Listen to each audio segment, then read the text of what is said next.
Very good morning dear students. Today's topic is accumulated profit and reserve. So chapter आपका कौन सा चल रहा है? What's chapter going on? Retirement of a partner, and this is a third video about the accumulated profit and reserve. So accumulated profit and reserve के बारे में हम कई बार जो है क्वेश्चन कर चुके हैं. पिछले एडमिशन के टाइम पे आपने देखा होगा, आपने उसको जो है change in profit sharing ratio chapter second में भी देखा होगा कि how will you deal the accumulated profit and reserve at the time of change in profit sharing ratio.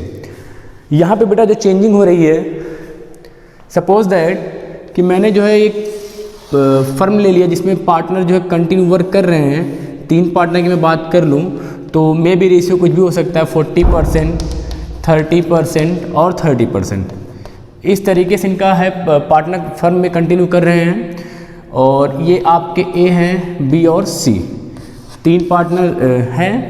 There are 3 partners in a firm, they are working together. But now a partner name B. B क्या करना चाहता है? B retirement लेना चाहता है. तो on the date of retirement of B, on the date of retirement of a partner, there are some reserve can be possible. Reserve can be possible. There are some surplus can be possible. There are some profit can be possible. At the time of retirement of a partner, there are balance sheet, you know.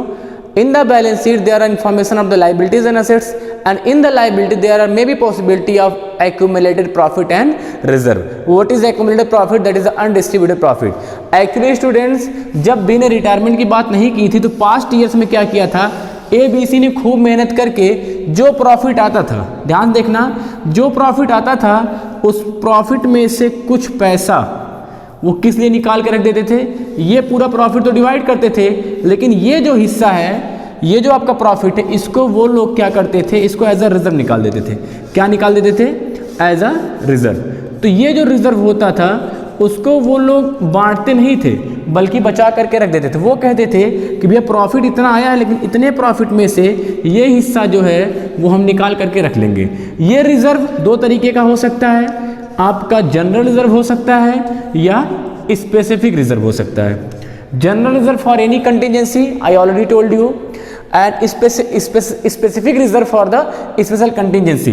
तो specific reserve में आपने पढ़ा था WCR, आपने पढ़ा था IFR. ये 2 अभी आपके सिलेबस में चल रहे हैं, कंटिन्यू चल रहे हैं. तो WCR IFR का केस हो तो that reserve can be possible. या at the time of retirement कुछ ऐसे प्रॉफिट जो भी डिस्ट्रीब्यूट नहीं हुआ है PL के नाम से, तो जो प्रॉफिट जो डिस्ट्रीब्यूट नहीं हुआ है, जब ये फर्म कंटिन्यू कर रहा था तो फर्म के कंटिन्यू करने के टाइम पे जब फर्म पूरी तरीके से वर्क कर रही थी, फर्म के पास जो प्रॉफिट अवेलेबल था, actually the profit which are earned by the firm that must be distributed among the partners in the profit sharing ratio. If the profit are not divided in the partner, that is called accumulated profit or reserves. That reserves will be put liability side of the balance sheet. At the time of retirement of a partner, the all reserve and the all accumulated profit must be distributed among all the partners. Doesn't matter who will continue the firm, and doesn't matter who are going to retire. कौन retire हो रहा है या कौन बचेगा उससे कोई मतलब नहीं है. If at the time of retirement there are in the liability side some reserve and some accumulated profit are given, तो आप क्या करेंगे, सभी को डिस्ट्रीब्यूट कर देंगे. तो ये कंसेप्ट आपको मैंने एडमिशन वाले केस में समझाया है कि एडमिशन के केस में आप रिटायरमेंट ये एक्युमुलेटेड प्रॉफिट की बात कैसे करते हैं. जब भी एक्युमुलेटेड प्रॉफिट को डिस्ट्रीब्यूशन होता है वो किस केस में होता है, जब आपका क्या होता है, change in profit sharing ratio. Change in profit sharing ratio. और बेटा अब आपको बताने की जरूरत नहीं, आप पिछले चैप्टर से पढ़ते आ रहे हैं. Change in profit sharing ratio किसी भी कंडीशन में हो सकता है. उनका अपना ओन व्यू हो, अगर वो चाहते हैं change in profit sharing ratio, existing partner change करना चाहते हैं. एग्जिस्टिंग पार्टनर का मतलब जो पार्टनर है वही चाहते हैं कि जो है चेंज कर लिया जाए एग्जिस्टिंग पार्टनर. या एडमिशन के केस में आपने देखा था change in profit sharing ratio. आपने रिटायरमेंट के केस में आप देख ही रहे हैं, अगला चैप्टर आपका डेथ है, डेथ में भी आप देखेंगे change in profit sharing ratio.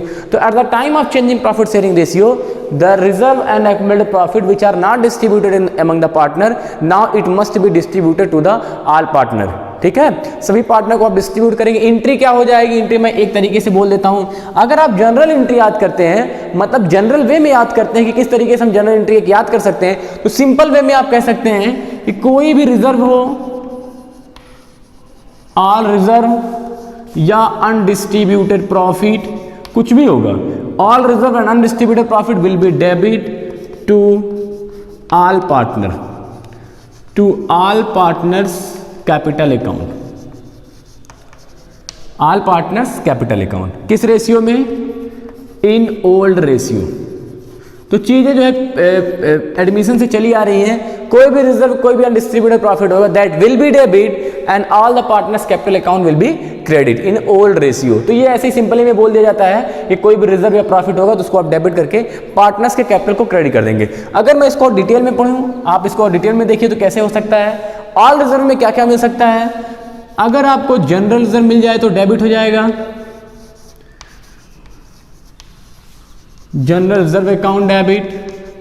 आपको प्रॉफिट एंड लॉस का बैलेंस मिल जाए लायबिलिटी साइड में, profit and loss account debit, profit and loss account debit. लेकिन बेटा जो प्रॉफिट एंड लॉस का कौन सा बैलेंस? क्रेडिट बैलेंस, डेबिट वाला तो लॉस होता है। ठीक, वर्कमैन कंपनसेशन रिजर्व मिल जाए, workman compensation reserve account debit. कौन सा? पूरा पूरा WCR थोड़ी बांटते हैं। अब वर्कमैन कंपनसेशन रिजर्व का केस तो चैप्टर सेकंड बहुत अच्छे से समझाया गया है, थर्ड में भी बताया गया।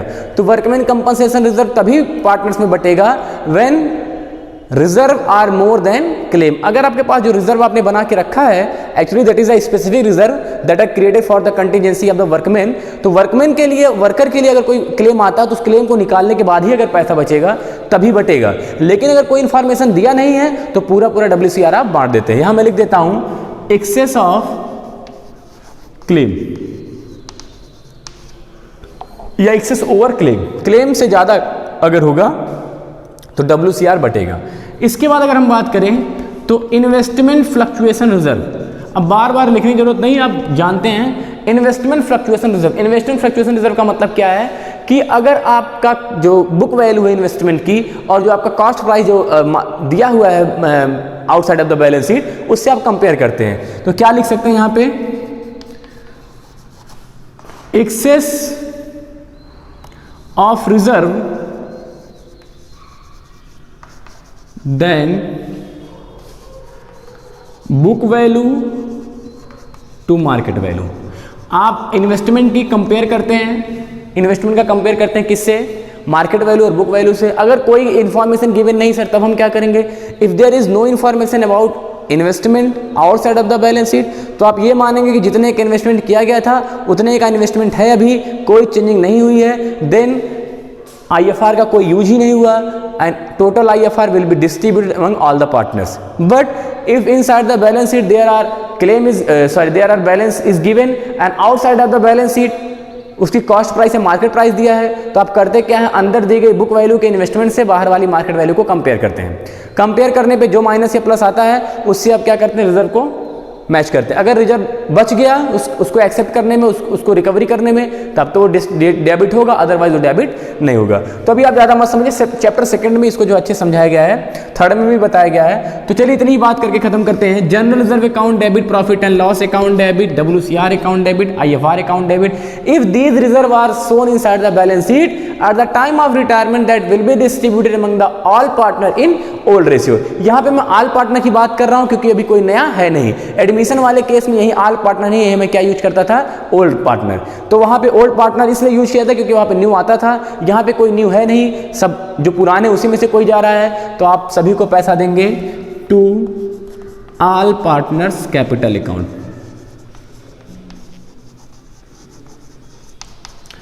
to all partners capital account in old ratio।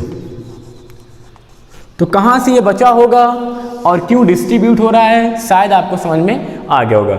Okay students, तो ये एक जनरल एंट्री नोट कर लीजिए आप, फिर हम आगे क्वेश्चन बताते हैं आपको।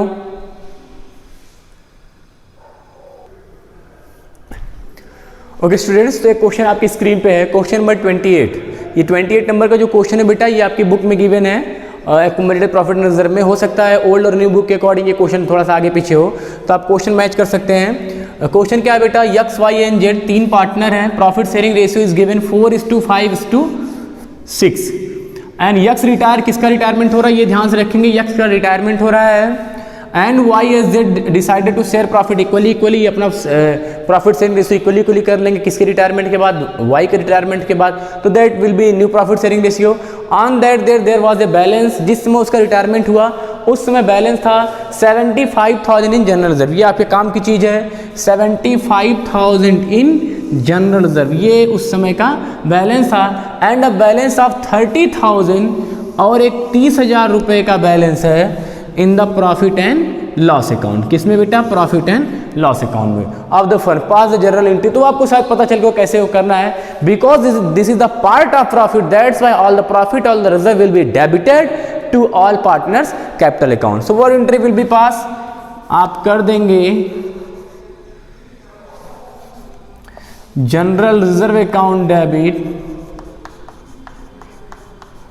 Debit, profit and loss account debit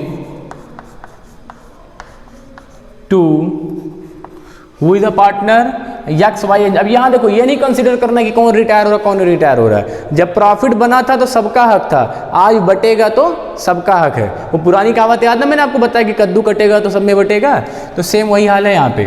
to X capital account to Y's capital account to Z capital account. चलो बेटा, कितना है, कितना प्रॉफिट है? जनरल रिजर्व की अगर बात करें आप तो वो कितना है? 75,000। और अगर हम बात करें प्रॉफिट पीएल अकाउंट की तो वो कितना है? 30,000। तो टोटल आपको कितना डिस्ट्रीब्यूट करना है? 1,05,000 रुपये। चलो 1,05,000 को डिस्ट्रीब्यूट कर दो, सॉरी 1,05,000 इंटू 4/15, यही देखो होगा 4, 5, 6 कितना हो जाएगा? 4/15, 5/15 एंड 6/15। तो 4/15 1,05,000 का 6/15, सॉरी 5/15 एंड 1,05,000 का 6/15, यही तो है ना 4, 5, 6। कर लीजिए फटाफट, 7 टाइम्स होगा ये 28,000, 35,000 और 42,000। So put the balance in the journal entry, that are 75,000 and that is 30,000। Total ये कितना हुआ था? 1,05,000। ये आपका पूरा डिस्ट्रीब्यूट हो गया। कैसे डिस्ट्रीब्यूट हो गया? कौन से रेशियो में? 4:5:6। तो डिस्ट्रीब्यूट कर दीजिए, इनके फेवर में कितना गया? 28,000, 35,000 and 42,000। So that entry will be being journal reserve and profit and loss distributed among the partners capital। तो नोट कर लीजिए बेटा इतना।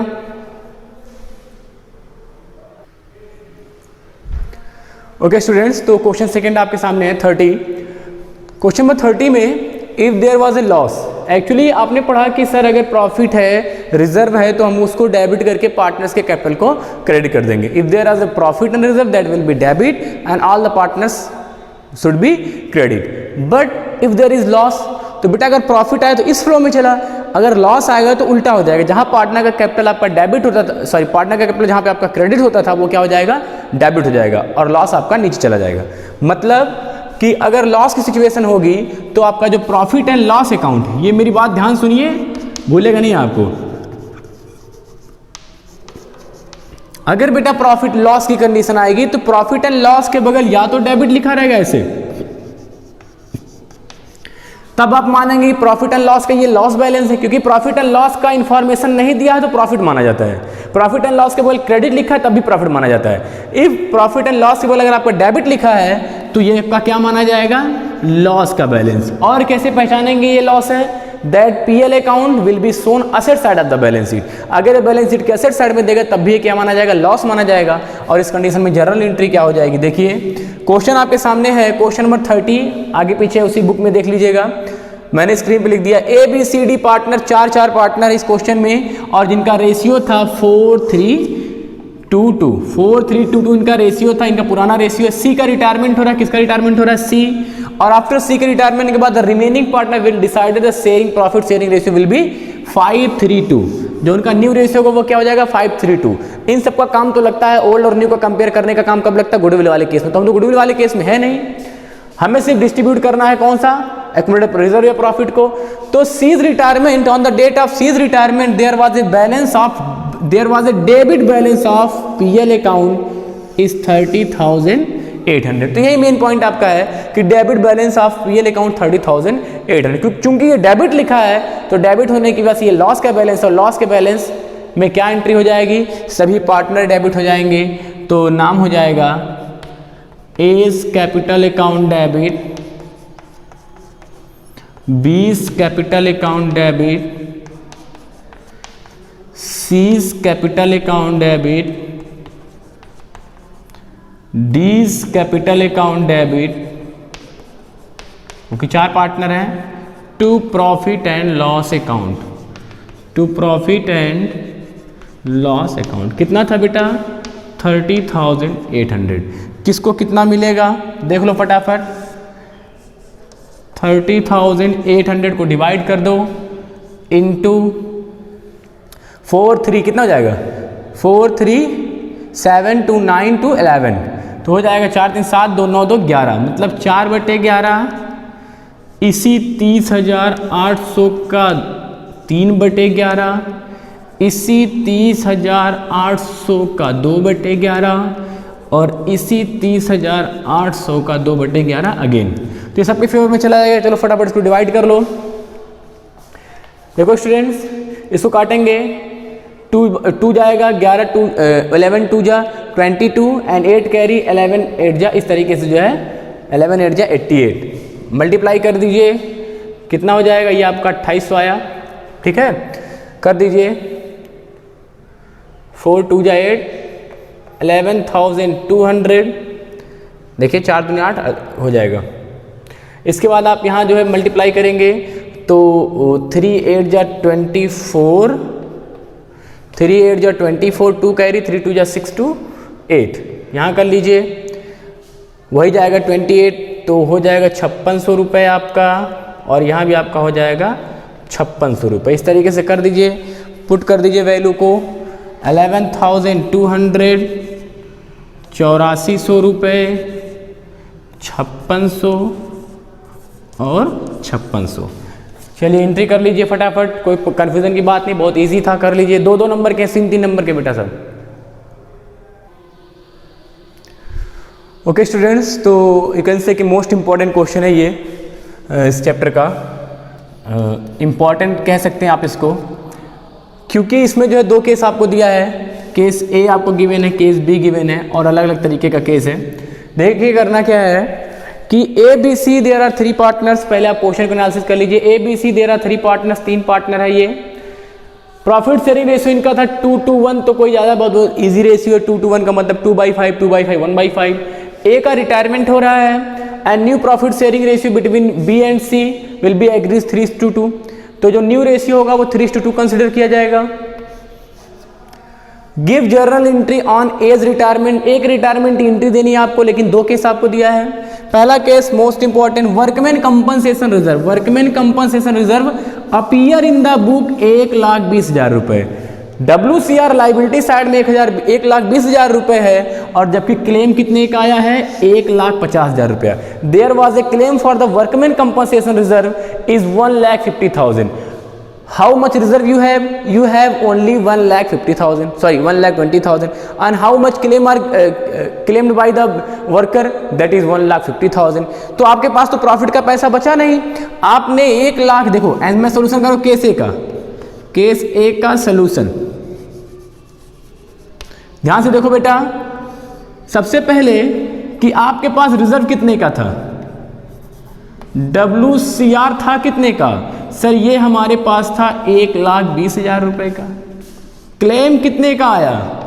क्लेम आपके पास आया 1,50,000 का। तो 1,20,000 का रिजर्व, 1,50,000 का क्लेम। कहीं ना कहीं आप जो अगर देखा जाए तो 30,000 रुपए लॉस में जा रहे हैं। ठीक है, लेकिन ये है इंक्रीज इन लाइबिलिटी, आपको चैप्टर सेकंड में बताया गया है। whenever your claim is more than workman compensation reserve, whenever your claim is more than reserve, then you have to use revaluation account because this is treated as an increase in liability। तो entry कैसे होगी देख लो। सबसे पहले हो जाएगा workman compensation reserve account debit. Workman compensation reserve account debit कितना आपके पास है? 1,20,000 रुपए। लेकिन जो आपको क्लेम एक्सेप्ट करना है उसका नाम पड़ेगा to provision for workman compensation claim. कितने का क्लेम आया है? 1,50,000। जिन्होंने पिछली वीडियोस देखी उनको ध्यान से तुरंत समझ में आ गया होगा यहाँ करना क्या है। यहाँ जो 30,000 रुपए कम पड़ रहा है दैट इज और increase in liability and it will be created as a revaluation account. क्या लिखा जाएगा? Revaluation account. कितने से? 30,000 रुपए से। और ये 30,000 रुपए का रिवैल्यूएशन होता हुआ चला जाएगा पार्टनर के कैपिटल में। नाउ पार्टनर कैपिटल डेबिट मतलब कौन कौन debit? A's capital account debit, B's capital account debit, C's capital account debit to revaluation. जब रिवैल्यूएशन बेटा आपका डेबिट हो जाए ना उसको क्रेडिट करके खत्म कर लेना, छोड़ना नहीं है। ये लॉस हो गया आपका। कितना लॉस हुआ था? 30,000। और 30,000 को अगर डिस्ट्रीब्यूट किया जाए तो 30,000 को 2/5 एंड 1/5 कितना आ जाएगा? 12,000 एंड 6,000। तो कर लीजिएगा, ये आपका आ जाएगा। ठीक है, तो आपकी पहला केस हो चुका है। पहला केस आप नोट कर लीजिए। दो में एंट्री पास हो गई आपकी। ये ध्यान रखिएगा किस तरीके से आपका रिजर्व जो है क्लेम्स जो आपका रिजर्व से ज़्यादा हो गया था। तो ये दो एंट्री कर लीजिए, एक एंट्री ये, एक एंट्री ये फॉर फर्स्ट। सेकेंड के लिए हम बताते हैं। हो गया बेटा? जल्दी से करो, वीडियो पॉज करके नोट कर लो। अब हम बात करेंगे सेकंड केस की। केस सेकंड में आप क्या करेंगे?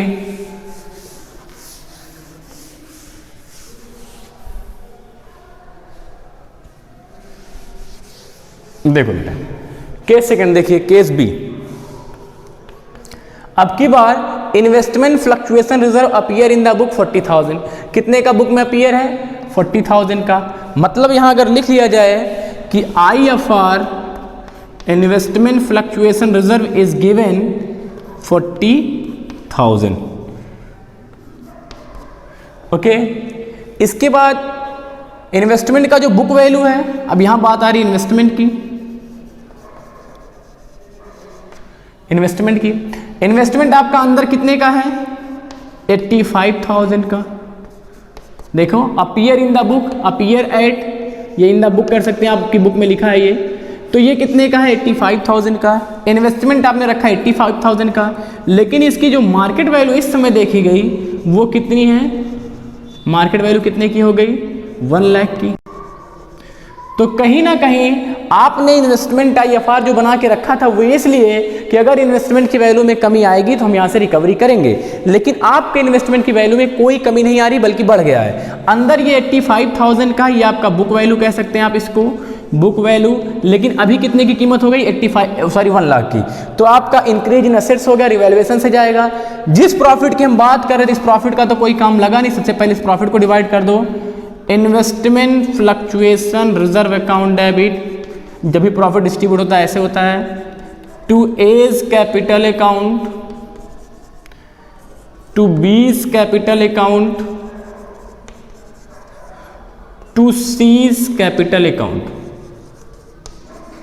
कितने का IFR है? 40,000 का। 40,000 को डिस्ट्रीब्यूट कर देंगे 2:1 में, तो यहां आपका आ जाएगा 16,000 एंड 8,000। तो ये तो हो गया IFR डिस्ट्रीब्यूट करने का। लेकिन ये जो मार्केट वैल्यू से बढ़ रहा है उसको कैसे करेंगे? आप एंट्री पास करेंगे। देखिए, आपकी एंट्री यहां पे हो जाएगी 85,000 से आप रिवैल्यूएशन में डालेंगे। तो रिवैल्यूएशन देखो, असेट्स कैसे बढ़ता है बेटा? असेट्स आपका बढ़ता है डेबिट करके। तो आप असेट्स की कीमत आपको 15,000 से बढ़ानी है।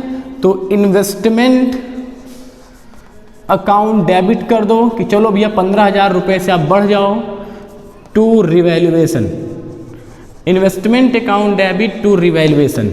आपने 15,000 रुपए से इन्वेस्टमेंट को बढ़ा दिया। ठीक है, investment account debit to revaluation 15,000 रुपये से इन्वेस्टमेंट को बढ़ा दिया। इसके बाद अब इस रिवैल्यूएशन, चूंकि आपने रिवैल्यूएशन, इसके पहले क्या हुआ था, रिवैल्यूएशन आपका डेबिट था तो क्रेडिट करके खत्म होता, अभी बार क्रेडिट है तो डेबिट करके खत्म हो जाएगा, क्योंकि ये प्रॉफिट ऑन रिवैल्यूएशन है। Revaluation account debit to A's capital to B's capital to C's capital account. ठीक, कितने का रिवैल्यूएशन में प्रॉफिट हुआ है, 15,000, और 15,000 अगर आप इस रेशियो में बांट देंगे, किसमें, 2:2, न्यू का कोई काम नहीं है 1 में, तो इनके फेवर में जाएगा सही। कितना हो जाएगा, 6,000 एंड 3,000। ओके स्टूडेंट्स, तो ये 3 एंट्री आपकी IFR से लेकर के आप बुक में देख लीजिए, आंसर सब मैच कर रहा होगा। ठीक है, कोई प्रॉब्लम होगी तो उसको शेयर करिए, नोट कर लीजिए इतना।